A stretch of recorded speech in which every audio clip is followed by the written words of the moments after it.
Give the man credit where credit is due. Joe Manchin, you heard that right. Joe Manchin just went on Fox News and absolutely obliterated the disinformation talking points and lies of Harris Faulkner about the Deficit Reduction Act. Watch this. Let me ask you specifically what cuts inflation in this bill. Let me ask you this. How in the world could it be inflation when you're cutting? My Republican friends always said, we got to start paying down debt. I've been a budget hawk my whole life. We're paying down $300 billion. You're saying massive expenses? $3.5 trillion in BBB was massive expenses. You asked me a direct question, so I'm going to answer you. So how is it not a straight line? Because I'm not saying, and even Penn Wharton isn't saying that it won't eventually get there in a jagged line. But you know how it doesn't? Because we are cooking a higher rate of inflation right now ahead of wages. And even if everybody were to go out and get a job or 2 or 3 jobs right now, their wages can't keep up with what the cost of milk, bread, gas, so on and so forth. Well, don't you think we ought to get those costs down? How you do that? By producing. You've got to produce your way out of this. You can't sit back and wait your way out of it. So you're going to open pipelines? Absolutely. We're going to build pipelines. We're going to do more drilling. How are you going to sell that to the President of the United States, who on day one it's already been sold the and switch? Bought? It's already been. It's part of the deal. It's part of the bill.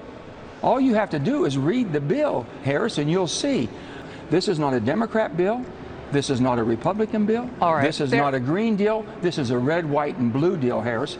And everyone's having a hard time understanding that we can walk and chew gum and do the great thing together if we'll still start looking at our country first and quit worrying about our politics. We got to know the bottom line on taxes. Let me tell you the bottom line on that, Harris. You want to know the bottom line? The Joint Committee on Taxation?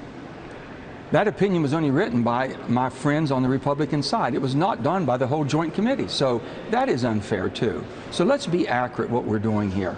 The bottom line is, how in the world can you be raising taxes when all we're saying is the wealthiest corporations in America, 55 of them pay zero to help this great country of ours, to defend ourselves? Well, how does this change that? Because that's part of the corporate structuring. It's a minimum of 15%. The tax rate was at 35% before 2017. Right. Then it went to 21%. Mm-hmm. That was a tremendous savings, but that's not good enough, I guess. All we're saying is at 15% minimum, everyone in West Virginia I know, and most people around the country, pay a 21% corporate or greater.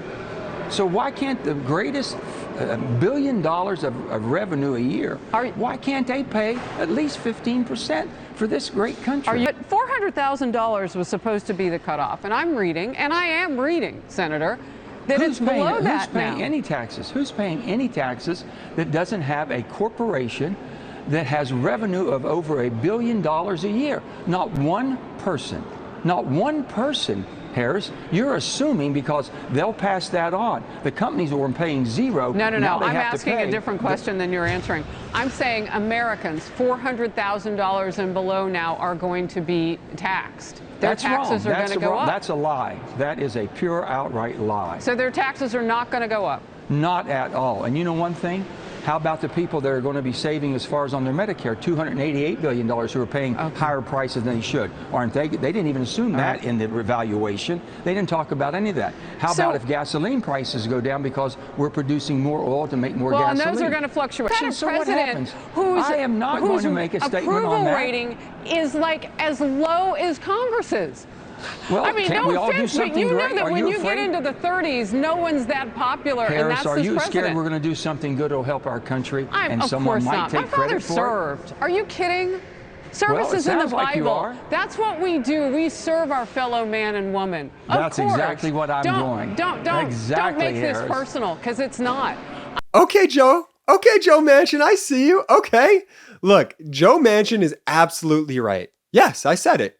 This Inflation Reduction Bill is a bill for the red, white, and blue. It's for America.